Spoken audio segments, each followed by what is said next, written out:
Então, gente, continuando aqui, vamos continuar com a matéria, então.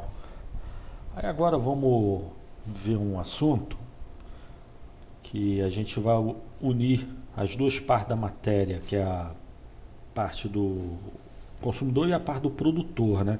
E lá na teoria do consumidor a gente falou em excedente do consumidor, que é o ganho que o consumidor obtém por consumir um determinado bem, né?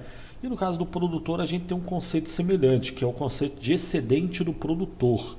O que é o excedente do produtor? É também uma proxy do lucro, né? Não é exatamente o lucro, mas é aproximadamente o ganho do produtor em produzir algo, né? O excedente do produtor é simplificadamente a diferença entre receita total e custo variável, né? É... E por que disso? Qual a diferença entre excedente do produtor e lucro? É porque o lucro ele considera o custo total, que seria custo fixo e custo variável. O excedente do produtor considera apenas o custo variável, né? Então o lucro seria receita total menos custo total, onde o custo total é custo fixo e variável.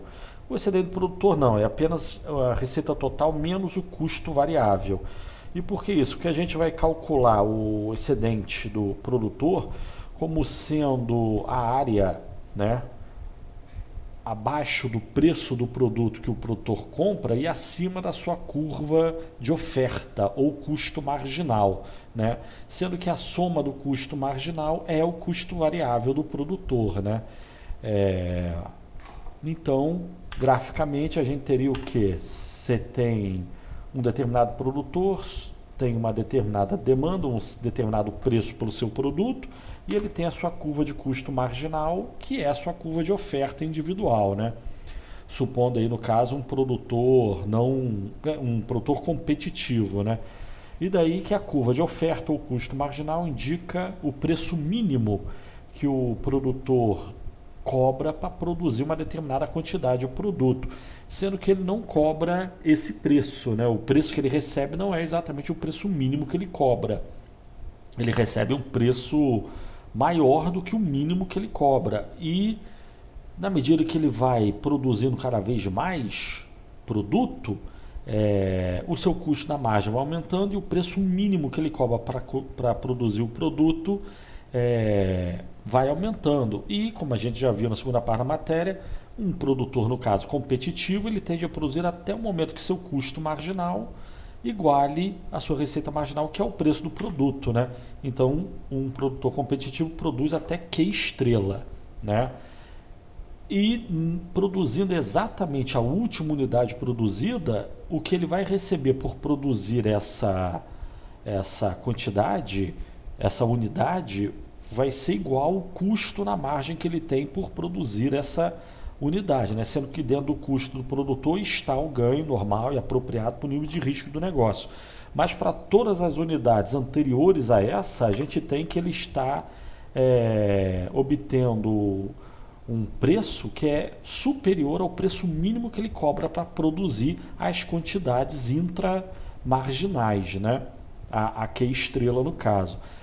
E se a gente somar todos os ganhos que ele obtém por produzir as diferentes unidades de produto por um certo custo e vendendo por um preço que é superior ao seu custo, para cada unidade ele vai ter um ganho, e se a gente somar o ganho de todas as unidades, a gente tem o conceito de excedente do produtor, tá certo? Então, o que é o excedente do produtor? É a área embaixo da linha do preço do produto e acima da sua curva de custo marginal ou oferta, tá bom? E o produtor, logicamente, ele objetiva obter excedente do produtor, e quanto mais, melhor. E daí que, para haver um aumento do excedente do produtor, o que tem que acontecer? Ou tem que reduzir o custo de produção, né? Especialmente o custo na margem, ou o preço do produto tem que aumentar, né? Se reduzir o custo de produção, a sua curva de oferta e custo marginal vai para baixo e para a direita. Ele passa a produzir, mantido o preço do produto, ele passa a produzir mais e a área total do excedente produtor aumenta, o que significa um aumento do excedente produtor. ou mantida a sua estrutura de custo, se caso aumente o preço, isso também permite o produtor aumentar sua produção, né? E ele passa a obter um valor de excedente maior também. A área embaixo da linha do preço e acima do seu custo marginal aumenta, ou uma combinação dos dois, né? E se ocorrer o contrário, um aumento de custo ou uma redução do preço, a gente teria uma diminuição no excedente do produtor, tá? Mas então, esse é o conceito de excedente do produtor. E a gente já tinha visto na primeira parte da matéria o excedente do consumidor, né? Que seria a área embaixo da curva de demanda e acima do preço do produto. E lá na primeira parte da matéria a gente falou sobre a fonte aí da variação, no caso do aumento do excedente do consumidor, né? E agora a gente está falando do excedente do produtor e temos a fonte da variação, ou no caso aumento do excedente do produtor. E aqui na análise de bem-estar, então a gente vai considerar o excedente total gerado em determinado mercado, né? Que seria a soma do excedente do consumidor e do excedente do produtor, tá certo? Então a gente vai considerar os dois excedentes ao mesmo tempo. De um lado a gente tem a demanda de mercado na economia, de outro lado tem a oferta de mercado, e para a economia estar em equilíbrio, que é algo que a gente vai definir agora, né? A gente tem que a quantidade demandada vai ter que ser igual à quantidade ofertada. E isso ocorre a determinado nível de preço e se define a quantidade, a um determinado nível de preço de equilíbrio, e esse preço define a quantidade de equilíbrio da economia, né? E daí que foi o que a gente viu ali embaixo da demanda, a área embaixo da curva de demanda e acima do preço forma o excedente do consumidor. A área acima da curva de custo marginal ou oferta da firma ou de mercado e abaixo do preço forma o excedente do produtor, né? E daí que a soma dos dois forma o que é chamado de excedente total, que seria o excedente do consumidor mais o excedente do produtor, né? E o objetivo, no caso, é aumentar os dois, né? A gente vai fazer variações aí dessa situação de equilíbrio, que vamos definir mais apropriadamente o que é o equilíbrio, o que seria uma situação de desequilíbrio, e o impacto dessa variação sobre o excedente, tanto do consumidor quanto do produtor, né? E o objetivo, logicamente, é gerar bem-estar na economia, desenvolver atividade econômica para produzir coisas úteis à vida e que gerem ganhos tanto para consumidores quanto para produtores, né? Mas, enfim, na análise de bem-estar, a gente tem esse conceito de equilíbrio, que na realidade ao longo da matéria eu já fiz referência a ele várias vezes, né? E a ideia de equilíbrio é relativamente, tem que ser bem entendida, né? Mas vamos falar sobre isso. Mas então a gente tem a demanda, de novo temos a curva de demanda, temos a oferta e temos a posição de equilíbrio, né? E o que é o equilíbrio? Simplificadamente, a situação de a quantidade demandada igual à quantidade ofertada. E isso ocorre a determinado nível de preço, né? Mas o que a gente tem? Que essa ideia de equilíbrio, foi o que eu falei, já utilizei ela anteriormente, ela tem que ser bem entendida, né? Afinal de contas, o que é esse equilíbrio? O equilíbrio é, primeiro, um conceito que vem da física, não é da economia, mas é muito bem adaptado à questão econômica, né? Que seria o quê? O que é o equilíbrio efetivamente? Primeiro, o equilíbrio faz menção à ideia de forças que se compensam. Então, quando você tem duas forças na natureza, mas também aqui na economia, e que elas são contraditórias, né, ou conflitantes entre si, a situação de equilíbrio é quando essas duas forças se compensam entre si, né? Por isso que tem a ideia de quantidade demandada igual a quantidade ofertada. De um lado você tem as pessoas que querem comprar, de outro lado você tem as pessoas que querem vender, né? Mas a ideia de equilíbrio não é só isso. Muita gente reduz a ideia de equilíbrio a isso, mas não é só isso, né? A ideia de equilíbrio também é a situação em que há tendência a compensação dessas forças, né? Há uma tendência ao equilíbrio. Se a economia não estiver, ou no caso da natureza, né? Se as forças que são contraditórias entre si, elas tendem elas se compensam, né? Quando elas se compensam, está em equilíbrio. Não estando em equilíbrio, elas tendem ao equilíbrio, elas tendem a se compensar. Então, se a quantidade demandada for maior que a quantidade ofertada, elas tendem a equilibrar entre si. Se não estiver equilibrando, elas então, né, tendem a se equilibrar. E terceiro ponto é, estando no equilíbrio, mantido tudo mais constante, as forças que estão em equilíbrio, elas se mantêm em equilíbrio, né? Então tem que haver alguma variação, alguma variável externa, né? Impactando essas duas forças. No caso aqui de demanda e oferta, no caso de economia, vamos considerar as forças são a demanda dos consumidores e a oferta dos produtores.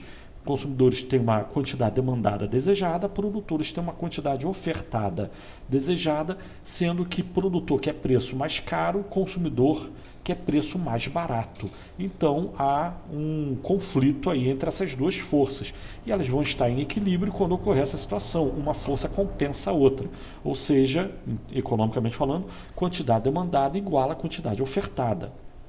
Caso a situação não seja essa, mas vamos falar um bocado sobre equilíbrio agora, e estando fora do equilíbrio, então essas duas forças tendem a situação de equilíbrio, né? Se a quantidade ofertada é muito maior que a quantidade demandada, eles tendem a se compensar, tá? E caso venham a se compensar, se não houver nenhum tipo de alteração na demanda ou na oferta, nos determinantes da demanda ou da oferta, então essa posição de equilíbrio tende a se manter, né? Mas, enfim, uma situação que não seria de equilíbrio seria o quê? Digamos que ao nível de preço P1, um preço acima do preço de equilíbrio, um preço caro, a gente tem que quem compra, os compradores vão querer comprar uma pequena quantidade, né? Vamos dizer Q1. Mas quem vende vai querer vender uma grande quantidade no ponto B, né? Vamos dizer que vão querer vender Q2, mas aí nós vamos ter o quê? A situação de excesso de oferta. Você tem muita gente produzindo e ofertando o produto e pouca gente comprando a esse nível de preço, né? Então, o nível de preço acima do de equilíbrio, tem muita gente querendo vender e pouca gente querendo comprar. E como a gente já viu, são diferentes. A demanda de mercado é a soma das demandas individuais. A oferta de mercado é a soma das ofertas individuais, quantidades demandadas e quantidades ofertadas. E são diferentes consumidores em diferentes condições e diferentes ofertantes em diferentes condições. E daí que tem ofertante que tem custos mais baixos e eles podem reduzir preço. E se eles estão nessa situação de excesso de oferta, o conjunto de produtores não conseguem vender tudo o que produzem, então a tendência é os produtores que têm custo mais baixo oferecerem o produto a preços mais baixos de forma a vender sua produção, né? E na medida em que eles reduzem o preço, a gente tem um aumento na quantidade demandada. Lembrando a demanda na primeira parte da matéria. A demanda está dada, é a curva, no caso aí a reta, né? Na medida em que o preço tende a cair, devido ao excesso de oferta, quem compra passa a comprar mais e quem não comprava passa a comprar, né? Por efeito de substituição. E isso graças a alguns vendedores reduzirem seu preço. Que vendedores? Aqueles que têm custo mais baixo, né? Ou seja, estando numa situação de desequilíbrio, a economia tende ao equilíbrio. É um dos conceitos de equilíbrio, né? Isso de um lado. De outro lado, digamos que é um nível de preço baixo, P2, o que seria um preço baixo? Seria um preço abaixo do equilíbrio, tá certo?